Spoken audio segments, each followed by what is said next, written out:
Hey, so the Matrix 4 trailer just dropped on Thursday, The Matrix Resurrections. Being that The Matrix is one of my favorite series of all time, I'm going to go over the trailer, some of my thoughts, my theories, some of my ideas on what we're going to be seeing in this movie. So let's get into it. So the first thing we see in this trailer is San Francisco, or at least a version of it. Maybe what the machines think San Francisco is like. And with the way the world is colored, it looks very reminiscent of the end of Matrix 3, Matrix Revolutions. So we can only assume that this is a new version of the Matrix. And we hear a voiceover from Neil Patrick Harris talking to Neo. And the first thing we see in that room that they're having that conversation in is, of course, the black cat. Anybody who's a Matrix fan knows the black cat, the scene from the first movie where Neo sees a black cat walk by twice, says it's deja vu, but it's really a glitch in the Matrix. I don't think it's really anything important, but just a nod to those people that are huge fans of the movie.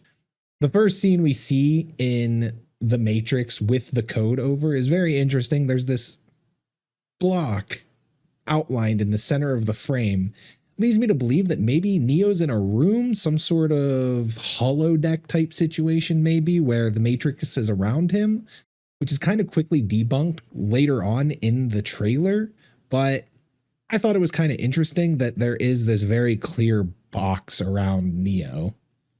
Next up, we see Neil Patrick Harris for the first time. And the very interesting thing I think about this is the fact that his glasses have blue frames. And if you're a fan of The Matrix, you know what blue means. Blue means you're still plugged in. You are still a part of The Matrix. You don't know any better.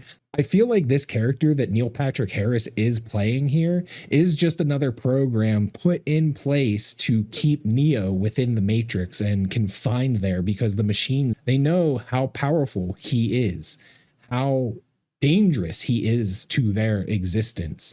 So they're doing everything they can to keep him contained. And it's very strange because we were all led to believe that Neo and Trinity had died at the end of the third Matrix movie, and that later on Morpheus had died in the Matrix Online story. So people do die, but for whatever reason, Neo is still alive. Trinity is still alive, which I will show you in just a few more scenes. After this, Neo says that he is experiencing dreams that are not dreams. They feel much more real than that. And I feel like this is recollections of those first three movies that he just cannot shake. We see this man here with code in his eyes. We cut to another scene in this little 10-second montage over this therapy appointment of Neo still plugged in the real world to the Matrix. He is being kept alive from the machines. Maybe this is early on in the movies. Maybe this picks up right at the end of Matrix 3, where the machines retrieve his body and are keeping him alive. And we know this is him from the end of the third movie because his eyes are still burned in. However, later on in this trailer, we see Neo in the real world emerging from his pod without burned eyes. Very strange. This is the first shot of the new Morpheus, who I'm going to call played by Abdul-Mateen II. Very reminiscent of the lobby shootout and the fire sprinklers going off in that scene when they are trying to rescue Morpheus in the first movie. Very cool. I will talk about this in a few minutes, but make sure you remember this scene with the hands holding with the white energy in between. Then we are cut to another scene. Keep in mind, this is all from that little 10-second montage still in that office. And this is what I believe is Trinity and Neo across from each other in the real world, still plugged into the Matrix. Nice duality here. I love the symmetry in this shot. Gorgeous shot. Absolutely stunning. And then we get the meet cute between Neo and Trinity for the second time. Very different vibe than their first meeting in the nightclub in that first movie. But here we have them meeting in a coffee shop. They shake hands and Trinity asks, "Have we met before?" To which Neo says, "No, I don't think we have." Then we see that Neo is on a regimen of blue pills, which later on in the trailer, he dumps down the drain. So we know that at least at the beginning of the movie, he is taking these blue pills. He is completely in the Matrix, but very much like the first movie, he starts to reject that reality. And this might be another indication of that, where he's watching birds flying around and they're not quite flying in a pattern that you would expect most birds to fly in. So maybe this is one of his indications on this maybe isn't what I'm used to. This isn't maybe my true reality. Another instance of that where we are shown Neo unplugged from technology, unplugged from this representation of the Matrix. He doesn't have a smart device. He's not locked into a screen like everybody around him. He is different. This is another great way to show that. This is where I was talking about him dumping his pills down the drain. And much like White Rabbit by Jefferson Airplane playing over this entire trailer, we get our first visual reference to Alice in Wonderland, followed by our first shot of who I believe is going to be the new Oracle. Once again, we go back to the glasses frames. They are red. We know what red means. Red means jacking out of the Matrix, rejecting it, going to the real world. I believe her eyeglasses are red to indicate that she is there to free people from the Matrix and guide them out, much like she was in the first 3 movies. This is one of those situations where we have a new version of an old program or a new version of an old character. I think that's going to be a big theme. We're going to see a lot of the same characters that look different. They look similar, but they're new, upgraded versions, because this is a new version of the Matrix.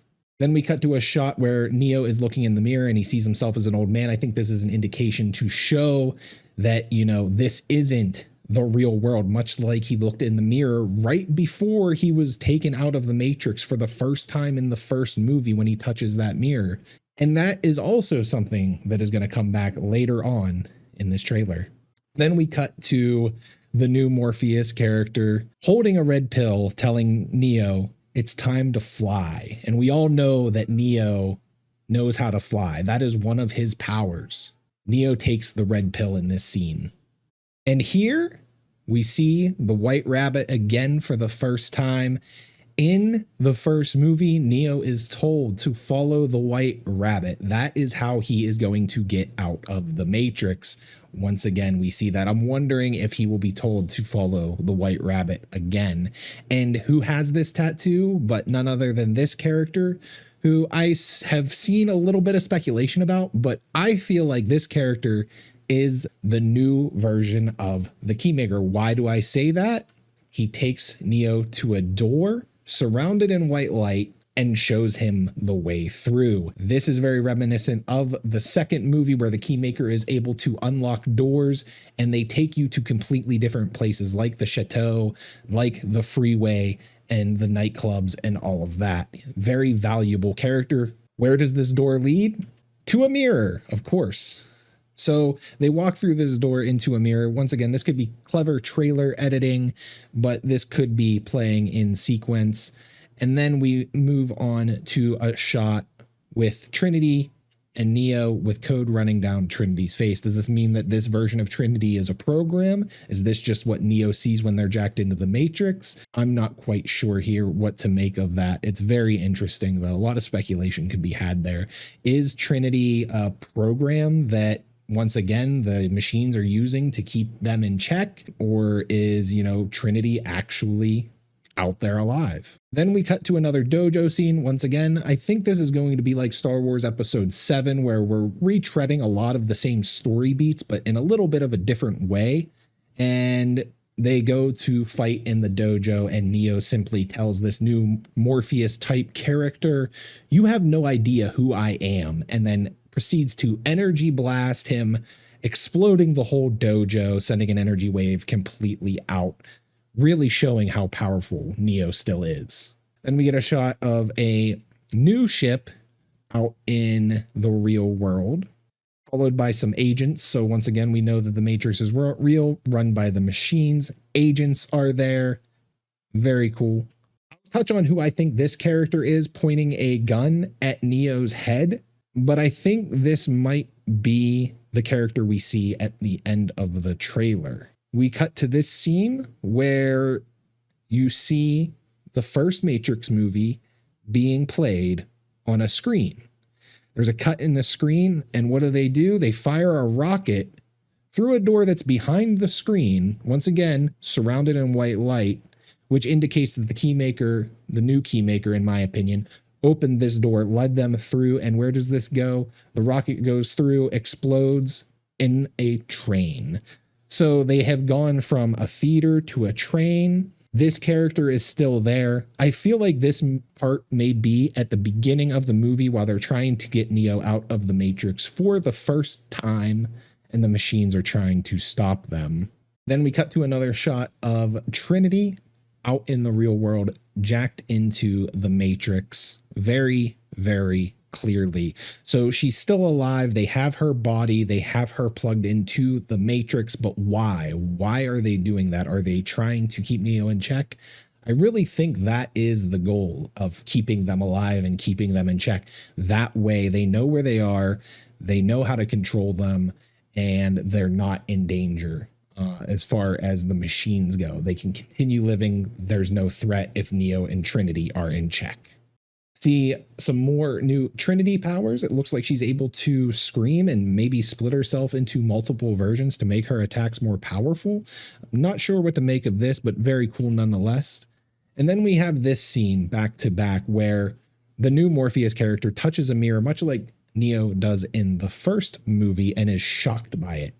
So I feel like this might be at the very beginning of the movie where we see this character unplug from the Matrix for the first time, and maybe we follow this character a little more than we did Neo. It'll be interesting how they play this. I'm very curious. Then we get another shot of a door, white outline around it, indicating that the keymaker opened this door as well. As long as I am correct that that is a new keymaker, I believe that's what we're seeing here.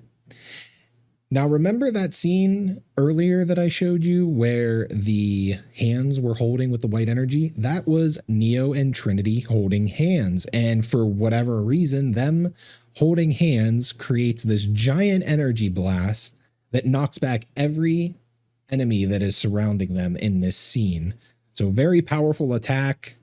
And that goes to show that their love maybe can overcome any seemingly unsurmountable odds that are facing them. So very cool here. Neo obviously still has his bullet stopping powers that he got in the first movie and used in the second movie. So he still has that. And even more than that, here in this scene, a helicopter shoots a rocket at them, and he uses those powers to redirect that rocket from one helicopter to another, missing him and Trinity on this roof. And we see the same sort of wave of energy blowing out all of these windows that we did in the first movie when that helicopter hits the side of that building. Very cool effect. I'm excited to see that part of the movie. And this is the character that I feel like is holding that gun to Neo's head. I feel like he probably has Neo captured in this scene. They're having a dialogue.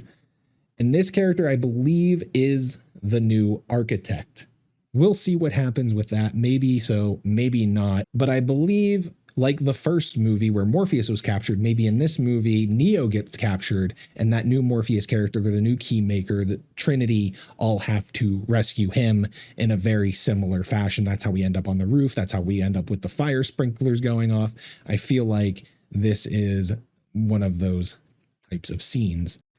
And that brings us to the end of my thoughts on The Matrix Resurrections. I'm super excited for this movie. If you're excited for this movie, if you have any theories or ideas on this movie, leave those in the comments down below, and I will read those comments and we can have a discussion on what we think is going to happen in The Matrix 4. If you enjoyed the video, leave a like, subscribe, let me know if you want to see more of this, and we'll catch you guys next time. Peace out.